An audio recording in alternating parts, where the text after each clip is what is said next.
with your CIGTV News Update, I'm Donna Bush. Glad you could join us. We begin with news of the official opening of Phase 1 of the LINFORD-PIERSON Highway Expansion Project on Friday morning. Attending the event was Ministers Joseph Hugh and Roy McTaggart, Councillor David White, and NRA Acting Managing Director Edward Howard. So the completion of Phase 1 marks an important milestone in the LINFORD-PIERSON Highway widening project.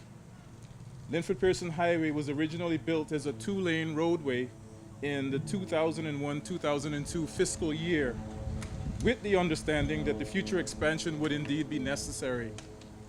15 years later, our assumptions have certainly been realized. We have seen trip volumes grow on this road from 13,000 average daily trips in 2003 to now just over 21,000 trips per day. That really marks a 38% overall increase in the last 15 years, or if you look at it in the annual growth percentage, it's about 2.5% growth in traffic per year. Now, Mr. Howard noted that drive time for motorists traveling on the LINFORD-PIERSON Highway has been reduced by 50% because of the additional lanes in both directions. He also mentioned that in future, the highway can be modified from the new 4 lanes to 6 lanes, 3 going in each direction. In other news, on Thursday afternoon, Minister for Commerce, Planning and Infrastructure, the Honorable Joseph Hugh, signed an agreement on behalf of the government with Tech City Cayman. We are continually seeking ways to develop and implement sector-based plans that will support the diversification of our economy. Today marks an important opportunity for us to do just that, as we enter into an agreement with Tech Cayman, formerly known as Tech City Cayman Islands. The technology industry is both a profitable and a rapidly growing industry, and one that offers great potential for the Cayman Islands and its people. This agreement offers a welcomed opportunity to tap into that market of endless possibilities. In addition, government is pleased to work with the private sector to further advance the tech industry in the Cayman Islands. And we're particularly pleased to be working with such a successful and reputable group of local businessmen.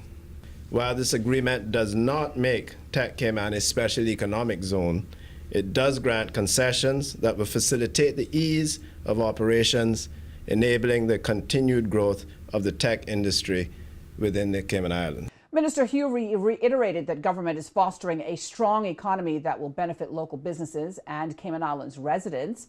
Businessman Gene Thompson told the media that he has learned a lot about the technology industry that is predicted to be the biggest by 2030. You know, I always believe in that old saying, let's leave the island better than what we found it. And I believe in the future of our island and diversifying our island. You know, as we know, there are challenges in the financial industry in the longer term.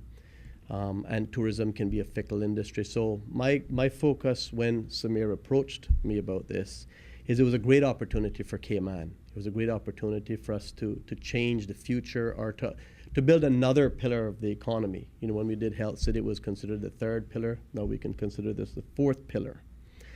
I also found something quite interesting in this. And as I've taken this walk with Samir and others, what I've learned is that it's a tremendous opportunity for young Caymanians especially. You know, as an integral part of Tech Cayman, we have education as the foundation. Why? Because unless the young Caymanians take this and run this industry and grow this industry, who are we doing it for? The other great thing about this industry is it democratizes. So opportunities are not just limited to just a few. It's limited to very bright minds spread across a mass. And I don't know of many industries now that's actually doing that. If you think, based on what Samir has said, about the growth of and becoming the biggest industry in the world, if you look at the people in the industry, how it's grown, things like Uber, things like Airbnb, you know, many of these were started by young people, young kids or young folks that wanted to make a difference.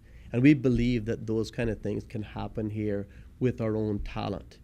Mr. Thompson says the opening of Tech City will give young Caymanians access to training, education, and careers within the field. If you've missed any of our news update, you can go online to gis.gov.ky and click the link, a publications link rather, at the bottom of the home page. If you'd like an update here on our news update, you can go to the Cayman Islands Government Facebook page as well as the CIG Television YouTube channel. For now, I'm Donna Bush, as always, thanking you for joining us, wishing you a wonderful and, of course, a safe night. Hoping you'll join me back here again on Monday. Until then, have a safe and wonderful weekend.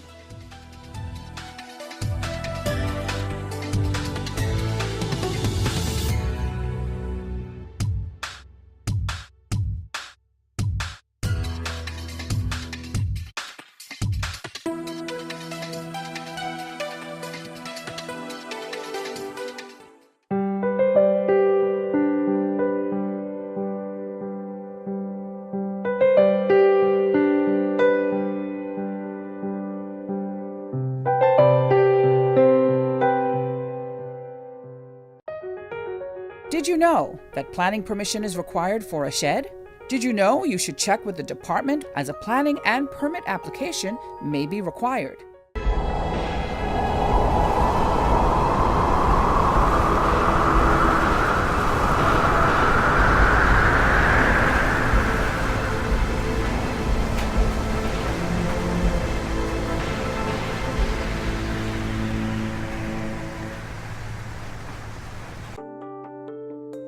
Did you know planning permission is required to clear land by mechanical means?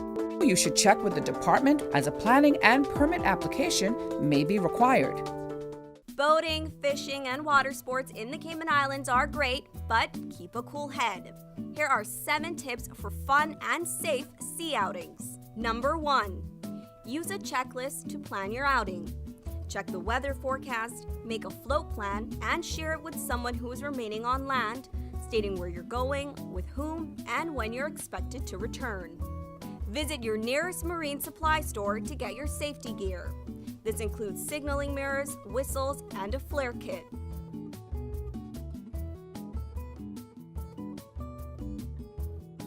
It's also very important to have onboard flotation devices and life vests for each person.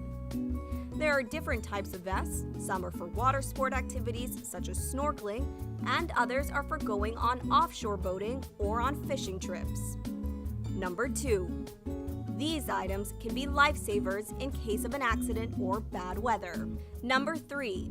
Use a motor kill switch, especially if you're boating alone. In case of a leak or breakdown, always stay with the boat until help arrives.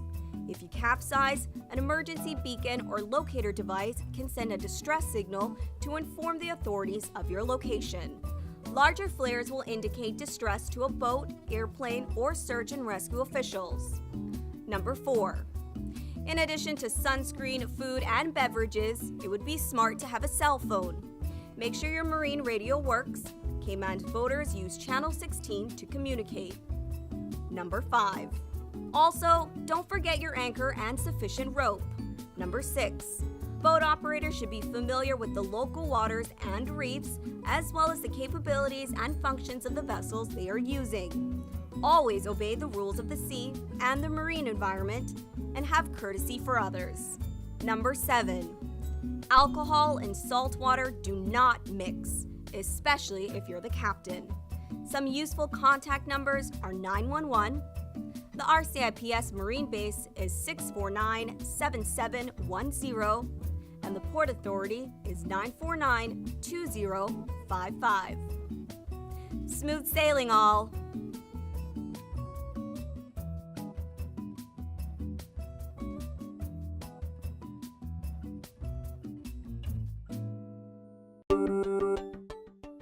Did you know that planning permission is required for an addition, alteration, or any material change to your house?